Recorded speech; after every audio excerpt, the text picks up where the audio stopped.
While it's the most successful movie franchise ever, I still feel guilty for enjoying the MCU's content. Film snobs look down upon it as the most commercial popcorn crowd pleasers that resort to formula. But I'm able to look past that because some of their best films utilize their best creative weapon, the variety of character combinations and the inherent silliness they contain. I've laughed more at Avengers: A Couple of Days of Ultron, Captain America, the one where they convince a leftist like me that government control is an inherently dangerous thing to do, and Spider-Man. We can finally make a funny Spider-Man film. But my defense of the MCU has been used against me. No longer can I utilize the fact I laugh more at mainstream superhero films than genuine apparent studio comedies. This film is the MCU's return to shame.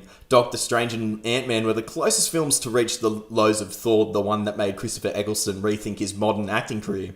But both films had such interesting potential and glimmers of amazement in there that I gave them a pass. Ant-Man and the Wasp, however, has no such interesting notes of potential. It reeks of not only being a mainstream studio comedy, but in being a mainstream studio comedy sequel. The most disgusting type. Thin skeletons of characters, desperate retreads of comedy that worked in the first film but have lost their mojo in the sequel, and improv that spiral out of being vaguely funny into being tense. When are they going to stop interactions? If we're using statistics in measuring a film's subjective quality, then I'll point out that I only smirked once, maybe twice, compared to the unreasonably high hit rate of gags in other MCU films that are meant to be action sci-fi first, comedy second. I'll detail why the gags fall flat, but it has to come back to the master Edgar Wright's rule of comedy improv. He details that each scene should have a beginning and an end, and a special section in the middle to enable improv and banter. Scenes in Ant-Man and the Wasp don't have that same structure, allowing scenes to fizzle out after half a punchline has been thrust into the ground. The inventive niftiness that other near failures such as the first Ant-Man and Doctor Strange utilized has not been kept in check this film.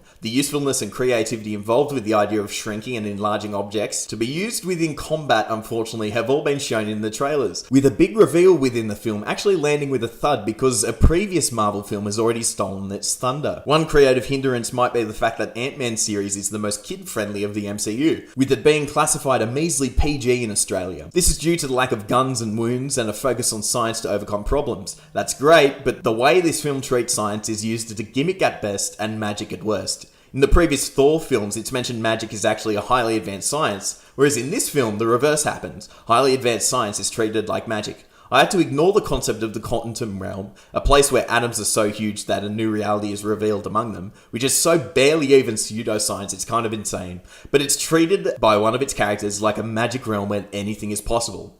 I'm still hung up on the fact that shrink technology exists in the Marvel Universe, and it has been utilized for world hunger. Imagine 4 or 5 slabs of meat frozen, sent over to a third world country and made the size of a warehouse. Transportation becomes a non-issue around the world with size decreasing mass. So many problems solved, but perhaps on purpose Hank Pym has made the Pym particles specifically for punching things. In a better film I'm able to ignore it, but where so many of the jokes fall flat, I had time to think about these things in between the punchline pauses. Now onto the characters. It's nifty to see a divorced couple being totally chill, but I think that's almost the norm now, to enable the main character, usually a dude, to have a child without the possibility of a new love interest being introduced. The treatment of female characters in particular is so cliched, bordering on regressive. We have a trifecta of mother, daughter, and love interest. They're so blandly drawn, the mother loves the daughter unconditionally, and there's no other detail for that character apart from the fact she knows the quantum realm. Cool, a whole new character just utilized for walking exposition. At least when Marvel has previously done this, they've chucked in some interesting character beats. I legit have no idea what Michelle Pfeiffer is meant to be beyond the fact she has a daughter. In the comics, the Wasp, Janet Van Dyne, unfortunately is tagged with the wife beater, and her character arcs are mostly centered around that. In the film, we're freed from that, but she's placed in an even more retrograde role, a supporting wife to a super genius antisocial dick. She sees the good in him because no one else does. It might be interesting if they explored it, but how does she do it?